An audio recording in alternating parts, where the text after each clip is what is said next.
Nouvelle semaine, nouveau numéro de votre émission Niwo de Soir sur Niwo d'Info 1. Merci de votre fidélité. Au Sénégal, Ousmane Sonko était à nouveau devant la justice le jeudi dernier.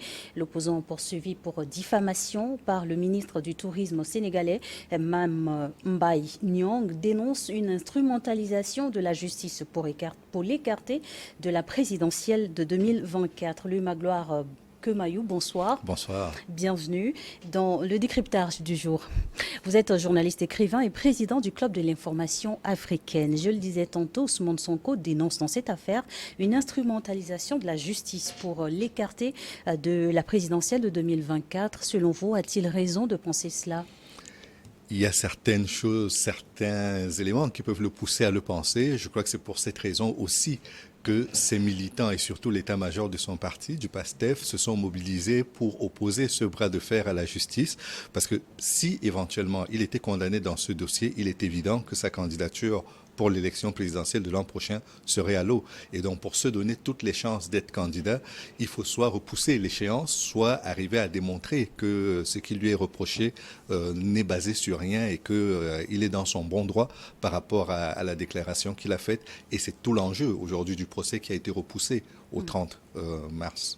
Des heurts ont eu lieu dans la matinée de ce jeudi-là, le 16 mars dernier, à Dakar, alors que la police amenait le leader du PASTEF au tribunal pour une comparution.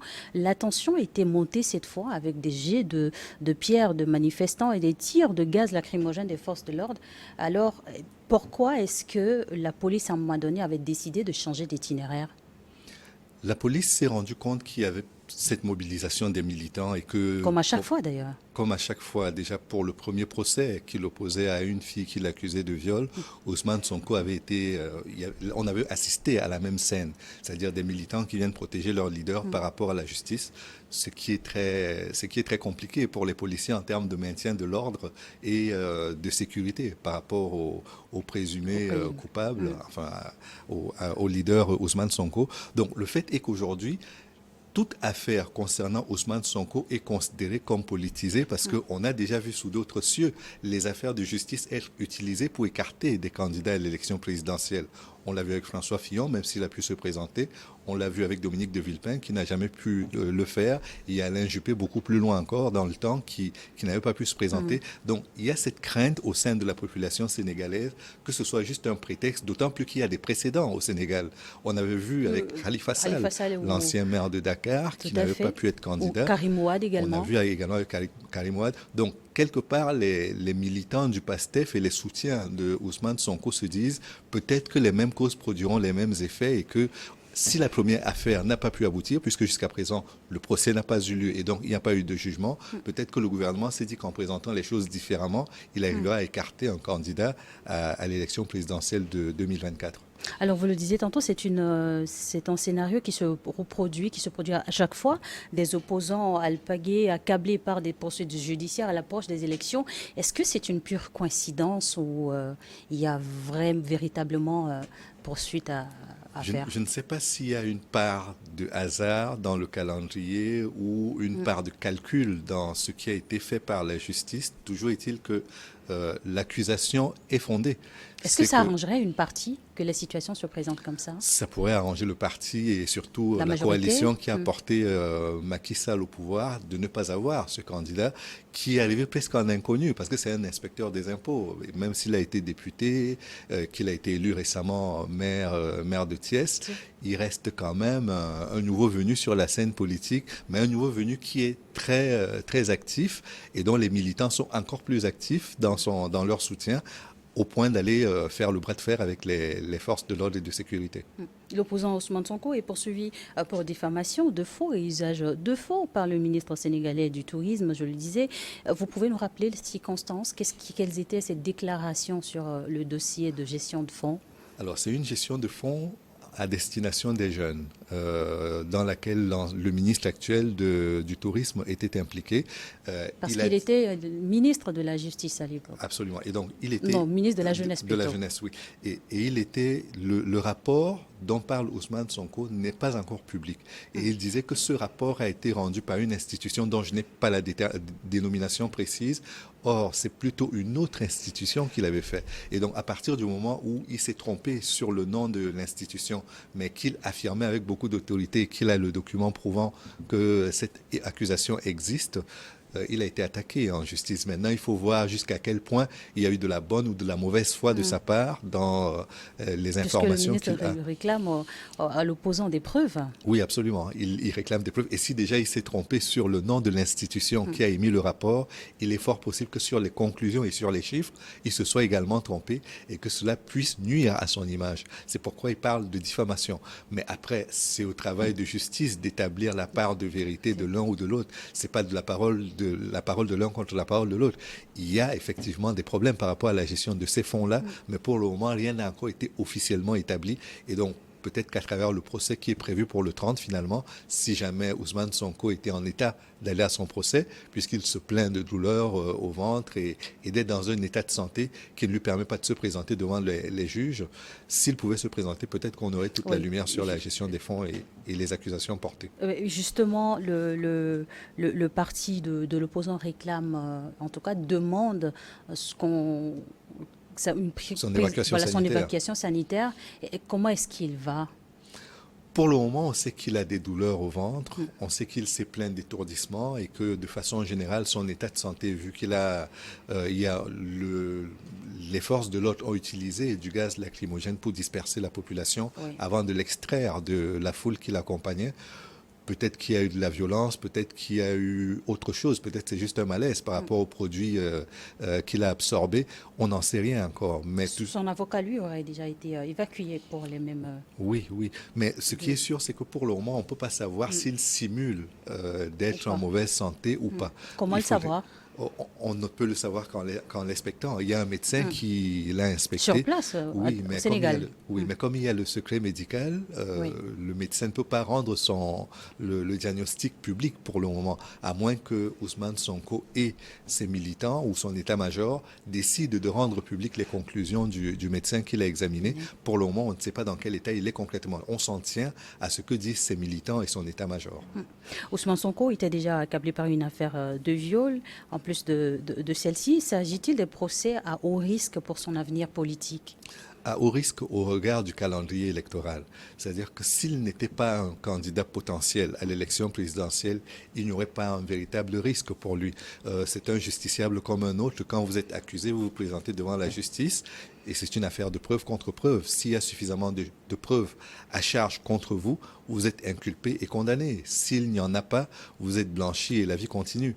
Mais dans son cas, l'enjeu est important parce que si jamais il était établi qu'il est coupable, sa candidature pour la prochaine élection présidentielle serait impossible. Il ne pourrait pas se présenter à l'élection présidentielle.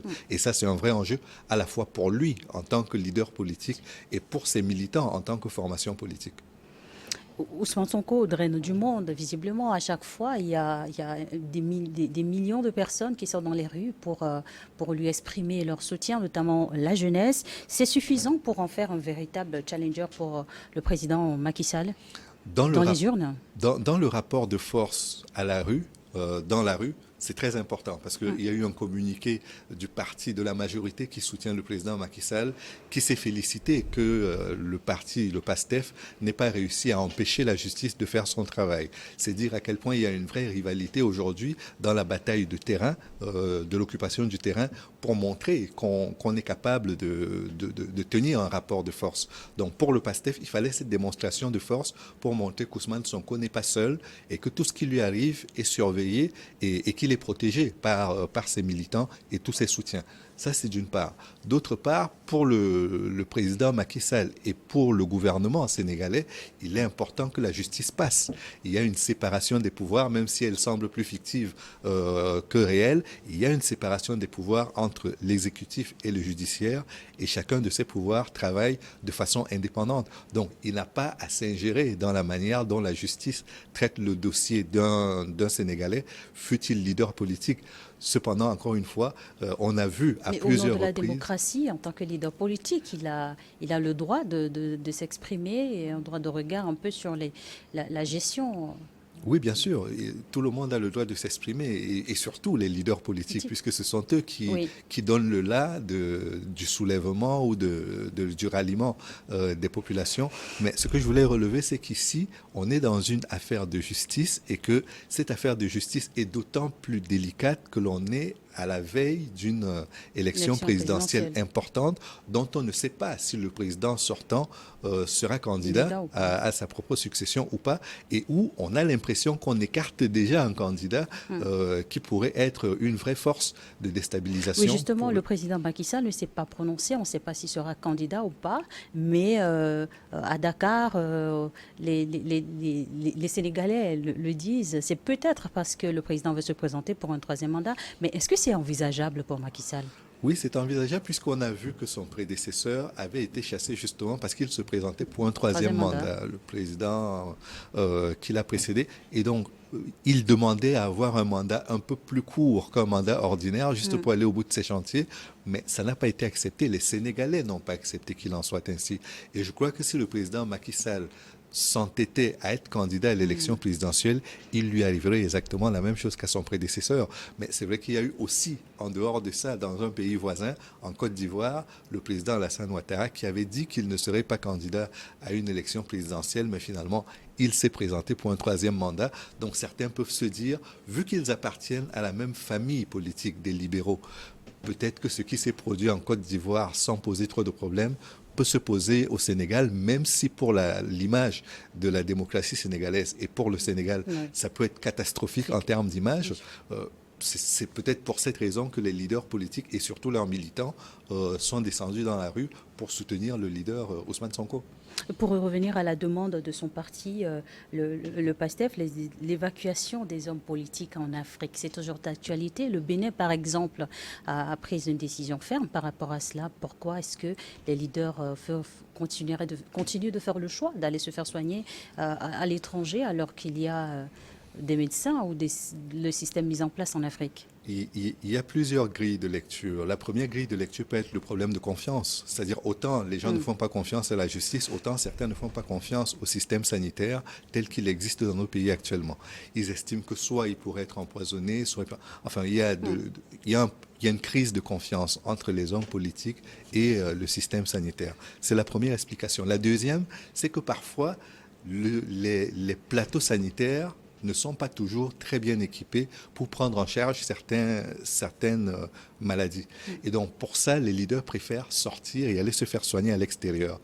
Mais c'est une forme de désaveu du système. Mais ça pèse toujours dans la caisse de l'État. Certains le font à leurs frais.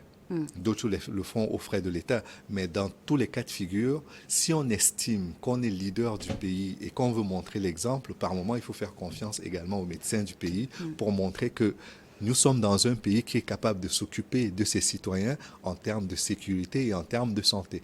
Donc, ne serait-ce qu'à ce titre-là, le message qui est envoyé est un peu catastrophique et j'espère que dans les prochaines années, on arrivera à faire comme dans certains pays du Maghreb où même quand on a des plateaux sanitaires qui ne sont pas très importants, on fait venir des spécialistes et ils viennent avec du matériel qui est installé et qui fait que désormais, quand on a besoin d'eux, on ne va pas les chercher chez eux, on les amène à la maison pour soigner les pathologies sur place.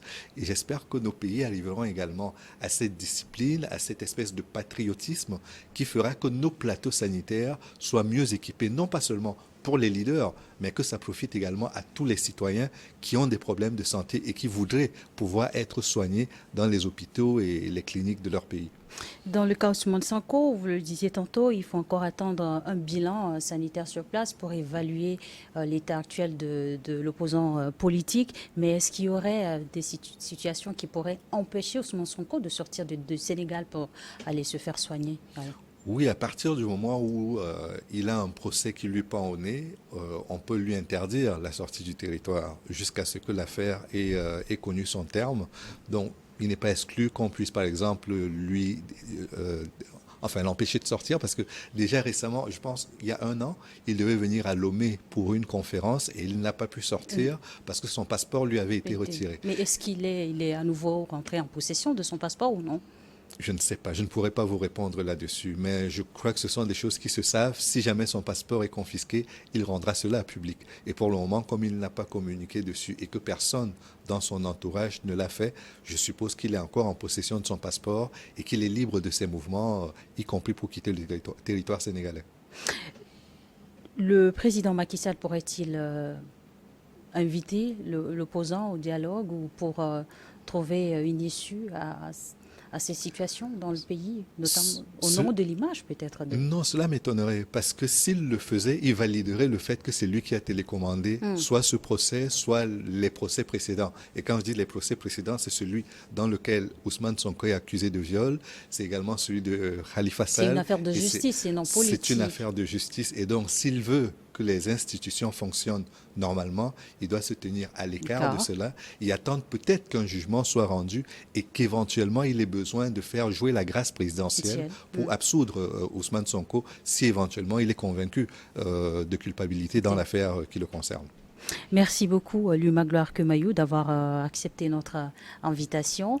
Et merci à vous également d'avoir suivi le décryptage du jour. On marque une petite pause et on revient pour le plateau de l'invité.